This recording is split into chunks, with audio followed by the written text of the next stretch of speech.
안녕하세요. 유상민 목사입니다. 오늘은 월요일입니다. 월요일은 교역자들의 공식적인 휴일입니다. 단독 목회를 시작하고서는 휴일 자체가 별 의미가 없어졌지만 부교역자 시절의 휴일은 그야말로 꿀 같은 날이었습니다. 그런 휴일은 꼭 사수해야 하는 날이기도 했습니다. 가끔 월요일에 교회 일정이 잡히면 괜히 심술이 났고, 교회 일이 아니더라도 공식적인 어떤 일정이 잡히면 괜히 손해를 보는 것 같아서 속상했습니다. 월요일은 오롯이 쉬는 날로만 보내고 싶었었습니다. 단독 목회를 시작하고 나서는 1년 365일이 일하는 날이기도 하고 또 쉬는 날이기도 했습니다. 휴일의 의미가 없어진 것입니다. 그래도 월요일은 왠지 목사들이 쉬는 날 같습니다. 그래서 월요일은 주로 쉬는 날처럼 보내왔습니다. 거의 10여 년간 월요일에는 등산을 했습니다. 가끔 자전거도 탔고요. 이런저런 사적인 모임을 만들어서 모이기도 했습니다. 제 아이들이 어릴 때에는 월요일마다 데리고 놀러 다니기도 했습니다. 교우들도 월요일에는 별 일을 만들지 않았습니다. 아마도 저마다 이 목사를 배려하는 그런 교우들의 마음이었을 것입니다. 그래서 그런가요? 월요일은 그냥 느낌이 좋습니다. 마음이 편안합니다. 교우들은 월요일에는 월요병으로 힘들다고 하는데 아무튼 저는 그렇습니다. 오늘이 바로 그런 월요일이었습니다. 오늘 저는요, 집에서 아침밥 먹고 교회 와서 책 보다가 동네 서점에 가서 제법 많은 책을 주문했습니다. 점심은 걸렀고 저녁은 동네 식당에서 13,000원짜리 양곰탕 먹었습니다. 혼자 먹었는데요. 저는 오래전부터 혼자 무엇을 하는 것에 대한 부담은 전혀 없습니다. 저는 혼자서 영화도 잘 보고요. 혼자서 찻집에 오래 앉아 있기도 합니다. 어떨 때는요, 일부러 혼자 찻집 가서 앉아 있다가 책 보고 그렇게 앉아 있다가 오기도 합니다. 누군가의 감정을 살피지 않고 그저 내 감정이 움직이는 대로 혼자 다니는 것도요, 여러분 해보십시오. 그리 나쁘지 않습니다. 이제 조금 있으면 다니엘 기도회가 시작하는 시간입니다. 요즘 제가 제일 기다리는 시간이기도 합니다. 오늘 말씀 보시겠습니다.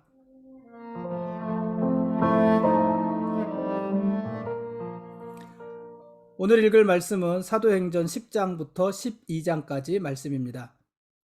복음은 이미 예루살렘을 넘어서 온 유대와 사마리아와 땅끝까지 전해지고 있었습니다. 그러나 실제로는 복음이 그렇게 전해지고 있었지만 아직까지 공식적으로 복음이 이방인의 경계를 넘은 것은 아닙니다. 이방인도 복음의 대상으로 아직까지 받아들여진 것은 아닙니다. 당시 교회와 지도자들의 생각은 여전히 유대인들만을 위한 복음에 제한되어져 있었습니다. 그러나 하나님은 대사도인 베드로를 통해서 복음에 대한 유대인과 이방인의 경계를 허물어 버리셨습니다. 베드로는 가이사랴에서 고넬료와 그의 가족들에게 복음을 전했고, 베드로가 그들에게 복음을 전할 때 그들에게 성령이 임했습니다. 근데 이 고넬료는요, 이방인이었어요. 고넬료는 로마의 군대를 통솔하는 로마의 장교였습니다. 그의 수하에는 100명이나 되는 로마의 군인들이 있었습니다. 힘있는 이방인이었던 것입니다. 그런데 하나님께서는 로마의 장교였던 고넬료에게 베드로를 보내신 것입니다. 또 고넬료에게는요, 요바에 있는 베드로를 청해서 하나님의 말씀을 들으라는 환상을 따로 보여주기도 하셨습니다.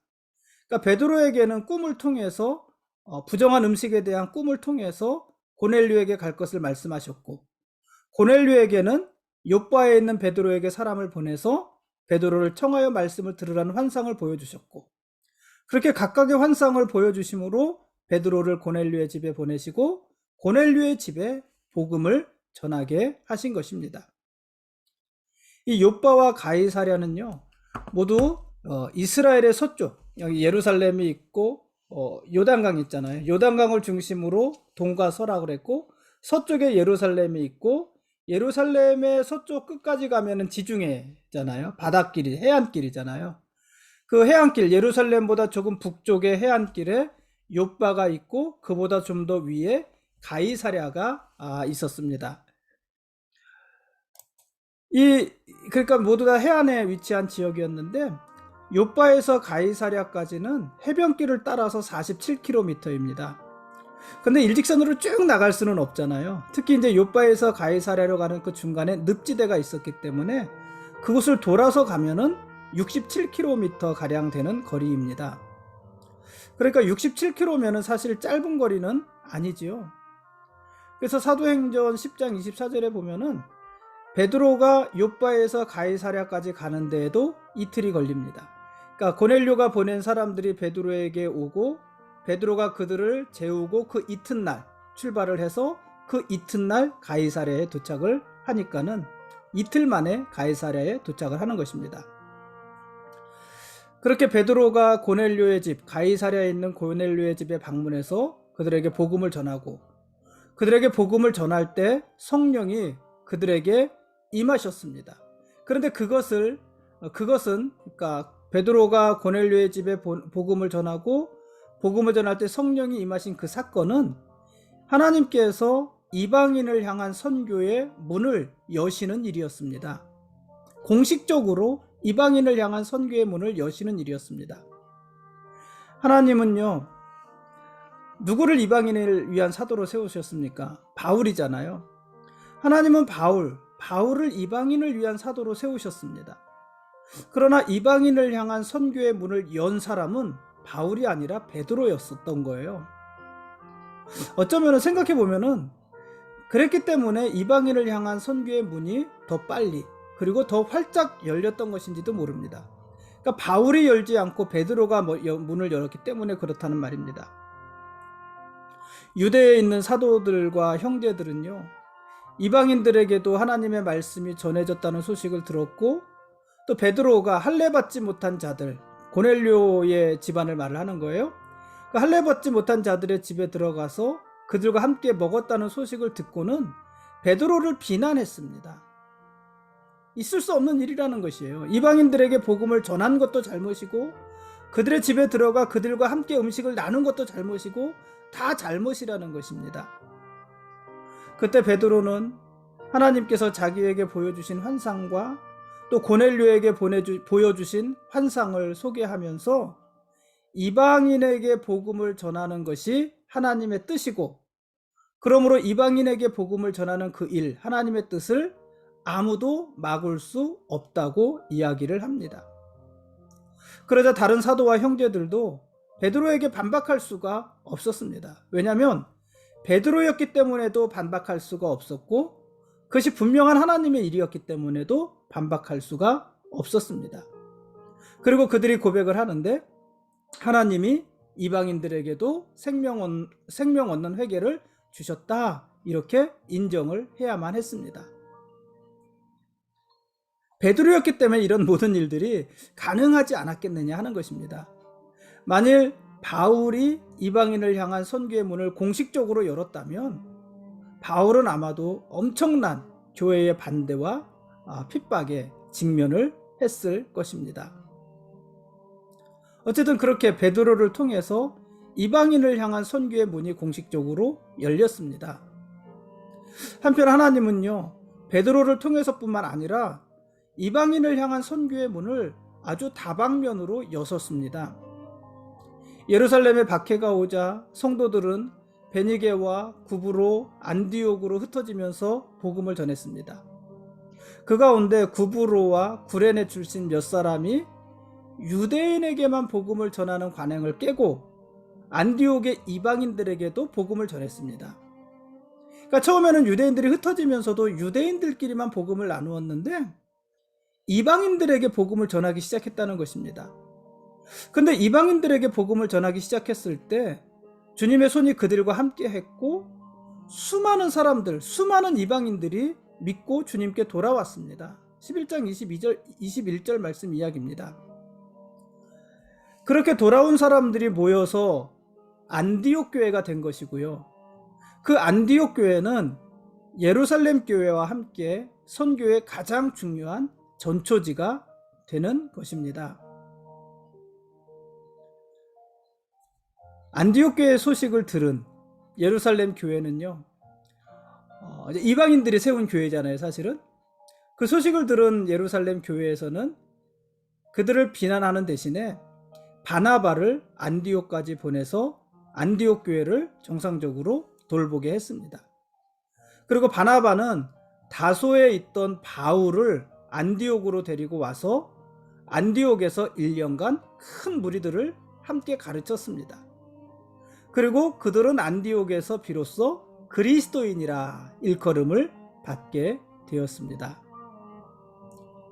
여러분, 지금 제가 지도를 지금 계속해서 보여드리지 못해서 죄송하게 생각하는데, 지금 복음의 흐름이 계속 어떻게 흘러가고 있는 거냐면은 예루살렘에서 주로 북쪽으로 옮겨지고 있는 것이에요. 특히 해안길을 따라서 북쪽으로 요빠에서 가이사랴 또 다소 계속해서 북쪽으로 올라가고 있는 것인데, 이 북쪽으로 올라가면은 어디로 연결이 되는 것이냐면은 지금의 터키와 연결이 되고, 그 터키를 통해서 어떻게 해요? 소아시아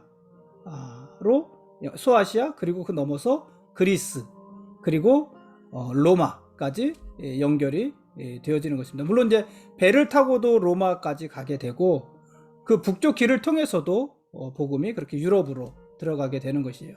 그렇게 지금 복음이 전해지고 있는 것입니다. 여러분, 사도행전의 메시지는요, 분명합니다. 예수님께서 하시던 사역을 제자들이 이어가는 것이에요. 그게 사도행전에 어떻게 보면 가장 중요한 메시지입니다. 예수님은 공생의 3년 동안 3가지 일을 하신 거잖아요. 복음을 전하시고, 하늘나라의 일을 가르치시고, 병든 자를 고치시고, 그죠? 복음을 전하시고, 하늘나라를 가르치시고, 병든 자를 고치시고. 예수님은 그 일을 하시다가 죽으셨고, 부활하셨고, 하늘로 올라가시고, 그리고 성령을 보내주셨습니다. 그리고 이제는요, 사도행전에 와서는요, 제자들이 나가서 그 일을 하는 것입니다. 제자들이 나가서 복음을 전하고, 하나님의 나라를 가르치고, 병든 자를 고치고, 이 일들을 계속해서 이어가고 있는 것입니다. 이것이 사도행전의 가장 중요한 메시지입니다. 사도행전의 또 다른 메시지는요, 계속되는 복음의 확장입니다. 복음이 계속해서 확장되어지고 있는 것입니다. 예루살렘에서 시작한 복음이 온 유대와 사마리아와 땅끝까지 확장되면서 전해지고 있습니다. 한 사람에게 전해진 복음이 한 가정에 전해지고, 한 가정에 전해진 복음이 한 지역에 전해지고, 한 지역에 전해졌던 복음이 한 나라와 대륙과 땅끝까지 전해지고 있는 것입니다. 오직 성령이 너희에게 임하시면 너희가 권능을 받고 예루살렘과 온 유대와 사마리아와 땅끝까지 이르러 내 증인이 되리라. 이 사도행전 1장 8절 말씀이 말씀 그대로 이루어지고 있는 것입니다. 그렇게 복음이 끊임없이 확장되고 있는 것입니다. 그것이 사도행전의 또 다른 분명한 메시지인 것입니다. 그러나 여러분, 이렇게 복음이 확장되어지고 있지만 그 과정이 쉽지는 않았습니다. 복음이 전해지고 교회가 확장되는 것과 비례해서요, 교회에 대한 박해의 수위도 높아졌습니다. 자신의 안정적인 지위를 위해서 유대인들의 환심이 필요했던 헤롯은 그리스도인들에 대한 대대적인 박해를 서슴지 않았습니다. 그는 사도 요한의 형제였던 야고보를 처형했어요. 그리고 그 모습을 유대인들이 좋아하자 베드로도 죽이려고 하죠. 근데 이제 곧 6월절이니까 6월절에는 그 일을 하지 못하고 6월절이 지난 후에 베드로도 죽이자, 그렇게 결론을 내리고 베드로를 잡아다 감옥에 가두었습니다. 복음을 막는 거예요. 복음의 세력을 막는 것이에요. 그 확장을 막는 것입니다. 그러나 여러분, 복음의 확장을 막을 수 있는 세력은요, 어디에도 없습니다. 아무도 복음의 확장을 막을 수 없다는 말입니다. 감옥에 갇힌 베드로를 위해서 교회가 간절히 기도했고, 교회가 기도하는 그 시간에 하나님은 천사들을 감옥에 보내셔서 베드로를 꺼내 주셨습니다. 그리고 교회를 핍박하면서 교만했던 헤롯은요, 벌레가 먹어서 죽게 하셨습니다. 교회에 박해가 있을수록 하나님의 말씀은 더욱더 흥왕해져 갔습니다.